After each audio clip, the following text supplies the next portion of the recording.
justo en la fecha en que fallece Manuel Belgrano. Así que bueno, vamos a aprovechar todo lo que podamos de la historia de Nicolás, ¿sí? Invitamos también a través de Hernán a Gladys Felicetti, que es regente, ex regente del instituto, ¿sí? Fue mi predecesora, también profesora de historia, que bueno, enseguida se sumó al equipo. Y la señora que acompaña, que estaba de Gladys, es la esposa del doctor Nicolás, María. Bueno, bienvenido al instituto. Gracias. Bueno, que nos tuvimos, realmente es un gusto a mí poder esta noche posibilitar esto, que surgió como una idea hace 5 días, el sábado pasado. En primer lugar, agradecer a las autoridades del instituto, de nuestra casa, a Cintia por su compromiso, y más allá de eso, responde a una inquietud y un pedido que se nos había hecho a los profesores en los últimos días sobre este año que estamos cumpliendo un cuarto de siglo como institución, realmente nutrir y formar parte de estos festejos, en definitiva, porque es un año de festejo para nosotros, sumar cosas, y bueno, se da esta posibilidad, así que muchas gracias, Cintia, por la velocidad con la cual nos diste el ok para esto. Agradezco la presencia de alguien muy importante en la vida de esta institución y muy querida por nosotros, como es mi colega y amiga, la profesora Gladys Felicetti. Y bueno, yo les quiero dejar, en realidad quisiera leer todo lo que dice acá sobre el currículum de mi colega, el doctor Chimento Izarbe, pero les voy a decir algunas cosas de él nada más y el resto por sí solo va a hablar él. El currículum, más que lo que dicen, es importante cómo se hacen, me dijeron una vez a mí. Y Nicolás lo ha hecho con pasión y con compromiso. Entonces, me parece que es lo más importante de un currículum. Pasión y compromiso, que es lo que lo define. El doctor Nicolás Chimento Izarbe es lorense, vecino de la ciudad de Dolores, tiene estudios terciarios en el profesorado de Filosofía y Ciencias de la Educación. Además, tiene estudios técnicos superior en Ciencias Criminalísticas y Forenses. Es abogado, además. Tiene el posgrado universitario de Criminología y Derecho Penal. Y actualmente cursa el Derecho de Familia, Niñez y Adolescencia en la Universidad de Morón, que somos compañeros y ahí nos conocimos y charlando nos dimos cuenta que nos interesaban los mismos temas. Entonces el sábado surgió esta idea y dijimos, bueno, tenemos que ir al instituto a llevar esta situación y hoy estamos acá. Nicolás es miembro asociado del CARI, el Consejo Argentino de Relaciones Internacionales, actualmente secretario de la Comisión de Derechos Humanos del Colegio de Abogados de Dolores, se ha desempeñado como defensor oficial, como defensor y asesor de menores, ejerce la profesión de abogado, se ha desempeñado en el rubro docente, tiene publicaciones como La Iglesia y el Constitucionalismo Social, El Problema Internacional de Límites, la Historia, El Conflicto Social y la Criminología Moderna, La Genealogía y Migración Italiana, Barcos y sus historias, y el primer estudio criminológico de la provincia de Buenos Aires. Pero hoy no está por ninguna de estas actividades, sino que aquí está como fundador y presidente de la filial del Instituto Nacional Belgraniano, que depende de la Secretaría de Cultura de la Nación, la filial Dolores. Y a su vez es miembro del Instituto Nacional Belgraniano, por lo tanto es una persona que está muy ligada y sabe mucho de la cuestión de este prócer que a veces ha quedado decíamos hoy, como en un segundo nivel con San Martín, pero justamente el Instituto Belgraniano lo que trata de hacer es venir a rescatar la vida y obra de este gran prócer latinoamericano.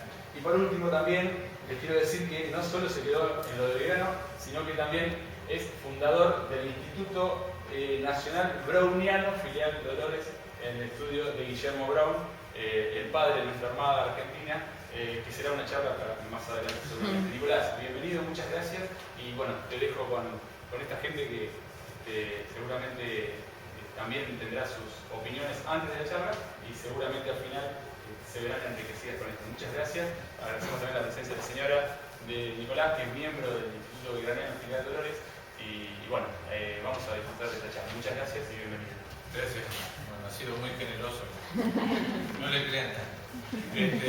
Agradezco primero a las autoridades, bueno, a la calidad de Hernán, que con este poco tiempo, un año y piquito, que nos conocemos de compartir la corte de posgrado, realmente nos hemos vinculado en esto y vemos que somos afines en muchas cosas. Esta cuestión del origen de uno, ¿no? nuestros padres, nuestros próceres, los que nos hablan de patria, son nuestros padres, los que nos enseñan acerca de nuestra identidad. Y ese tema fue el introductorio por un año.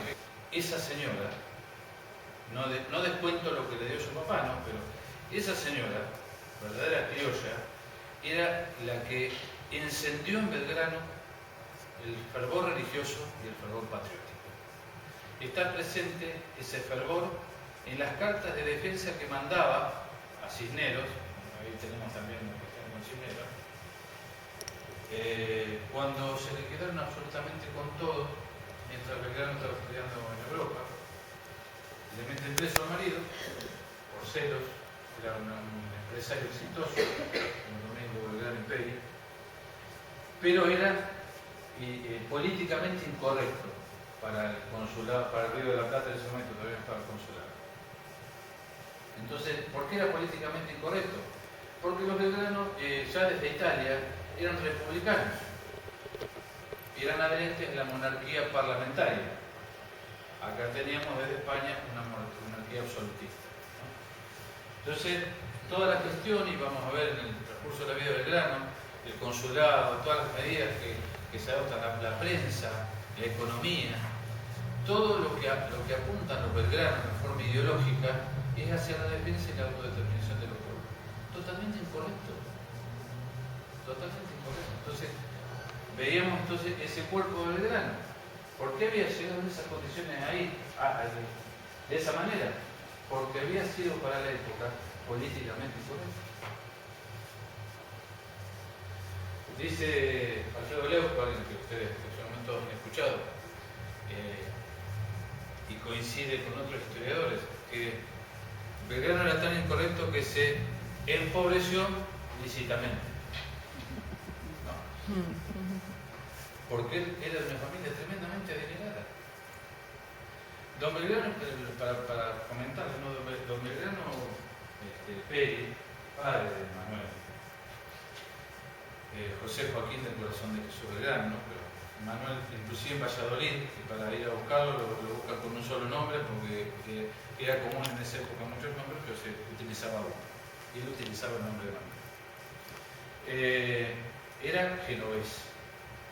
Génova está en el norte de Italia, en general se van a ubicar si tuvieron un mapa, pero no importa.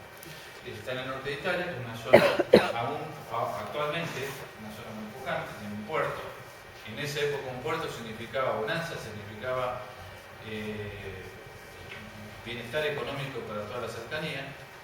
Ellos eran originarios de un pueblito que está muy cerca, muy bonito, muy pintoresco, bastante medieval. Realmente da gusto conocer a la gente y ver porque mantiene muchas costumbres de esa época, que en ese momento se llamaba Oniglia, ahora se llama Imperia, es el mismo pueblo. Inclusive en ese pueblo, búsquenlo si quieren por internet, Noche Bianca, es en italiano. Se festeja los 3 de junio, lo que no se festeja acá, el nacimiento de Manuel Belgrano. Y se bandera toda la ciudad. Y se hacen marchas y honores a Manuel Belgrano. Hay un busto en la plaza principal que es de Manuel Belgrano. En fin, cosas que uno por ahí lo entiende allá cuando lo ve y no lo entiende cuando vuelve acá. Una anécdota aparte. En la época que vivía Manuel, la familia Belgrano ahí, estamos hablando de mediados de 1700, Belgrano convierte a un puerto un poquito más que pesquero, como era el puerto de Génova, en un puerto mercante y económico. Eso le vale que tanto el ducado de esa zona, convengamos que estamos hablando de una época donde no existía Italia, no estaba la unificación. La unificación italiana va a venir en 1861. ¿No? Entonces en esa época había reinos en Italia. Arriba pertenecían a Austria, después teníamos las 3 Sicilias que eran españolas y demás. Él estaba en la parte de los norte. En esa época, la familia Belgrano, especialmente Domingo Belgrano, convierte ese puerto en un puerto económico. el prestigio vale para que lo destinen como una especie de contrato, algo muy raro en esa época, a hacer lo mismo en un puerto español, en el puerto de Cádiz, que también en esa época tenía el mismo formato, era un puerto pesquero, había algún astillero que estaban los hermanos, conocidos los hermanos de la familia que quedaba, los hermanos Pinzón, y algunos más, porque había algunos barcos, pero no tenía